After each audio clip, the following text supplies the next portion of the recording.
Louvado seja nosso Senhor Jesus Cristo, para sempre seja louvado. Bom dia, meu irmão, minha irmã, aqui é o Padre Daniel da paróquia de Santa Bárbara, em Santa Bárbara do Tugúrio. Hoje é dia 4 de dezembro. A igreja celebra a festa de Santa Bárbara, Virgem Mártir. Recordo também, neste sábado, o Sagrado Coração de Maria. E nos convida a igreja a meditar o Evangelho de São Mateus, no capítulo 9, versículos de 35 a número 10. Naquele tempo, Jesus percorria todas as cidades e povoados, ensinando em suas sinagogas, pregando o evangelho do reino e curando todo tipo de doença e enfermidade. Este era o jeito do Cristo: percorrer os povoados, ir ao encontro das pessoas, porque Jesus sabia que muitas pessoas não tinham condições de ir até ele, não tinham condições por causa da doença, não tinham condições por causa da incredulidade, por causa da baixa autoestima, da pobreza, da fome. Eram muitos os motivos que impediam as pessoas de ir até Jesus. E então o mestre não pensava duas vezes. Ele mesmo ia pessoalmente ao encontro de cada um.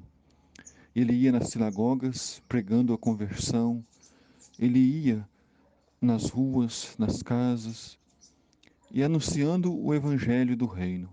Evangelho que significa boa nova, boa notícia, a salvação para os pobres, para os humildes e para os simples.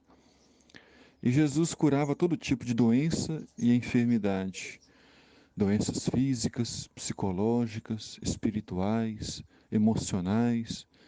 Deus vai até o alcance de nós e Deus vai até o mais íntimo de nós.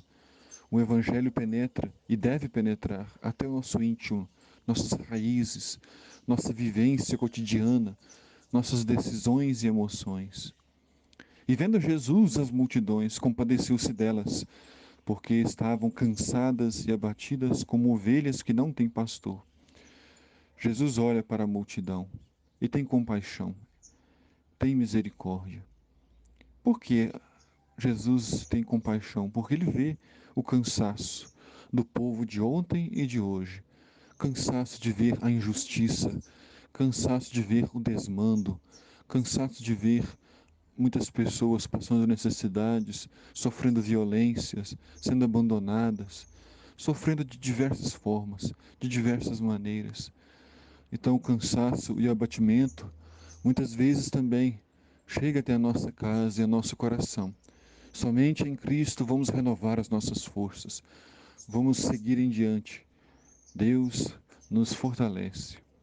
E Jesus declarava aos discípulos, dizendo: a messe é grande, mas os trabalhadores são poucos. Pedi ao dono da messe que envie trabalhadores para a sua colheita. O dono da messe é o Pai. O Pai enviou seu Filho Jesus e quer enviar a você e a cada um de nós para a construção de um mundo melhor, de uma igreja melhor, através do nosso serviço generoso e humilde nas pastorais, nos movimentos, na vida da comunidade, na vida da igreja. Cristo te chama. Qual a sua resposta? Cristo precisa de você.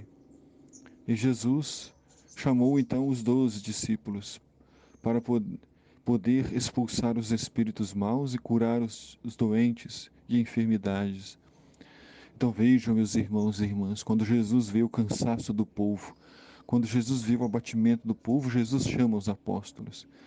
Ele não quer salvar o mundo sozinho, ele quer contar com você, quer contar conosco.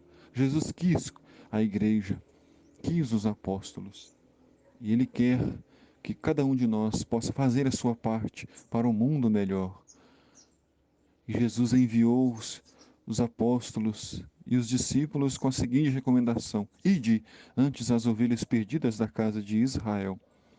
Em vosso caminho anunciai: o reino dos céus está próximo. O reino dos céus está próximo porque é o próprio Cristo. O reino de Deus está no íntimo de cada um de nós. Todo aquele que se converte, que recebe o batismo, os sacramentos da igreja, que participam, que com humildade reconhecem os próprios pecados, começam uma vida nova e fazem parte deste reino. O reino de Deus não está longe, o reino de Deus está muito próximo de nós. E Jesus termina então dizendo: curai os doentes, ressuscitai os mortos, purificai os leprosos e expulsai os demônios. A igreja tem a autoridade de curar os doentes.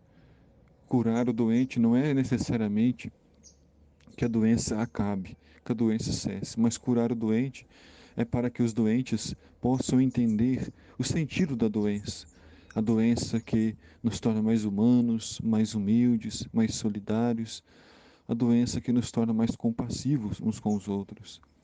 Jesus também pede que eles possam purificar os leprosos, especialmente com o sacramento da Eucaristia e o sacramento da confissão, que purifica, que lava nosso pecado, que nos permite começar uma vida nova.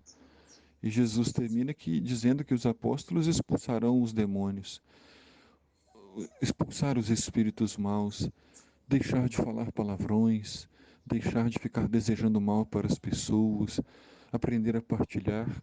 Sempre que a gente toma uma decisão melhor, uma decisão de ser melhor, de fazer o bem, os espíritos maus enfraquecem e o reino de Deus se torna mais prático e concreto. E por isso Jesus diz: de graça recebestes, de graça deveis dar. Quantas coisas recebemos de graça? O ar, a vida. Recebemos até mesmo o nosso próprio nome. Tudo recebemos, para tudo podermos dar. Recebemos a salvação e o perdão, para salvar e perdoar, para levar um pouquinho de paz, com um sorriso, com a nossa presença humilde e fraterna. Que Deus abençoe, meu irmão, minha irmã, o seu dia, te dando saúde e paz. O Senhor esteja convosco, Ele está no meio de nós. Abençoe-vos, Deus Todo-Poderoso, Pai, Filho e Espírito Santo. Amém.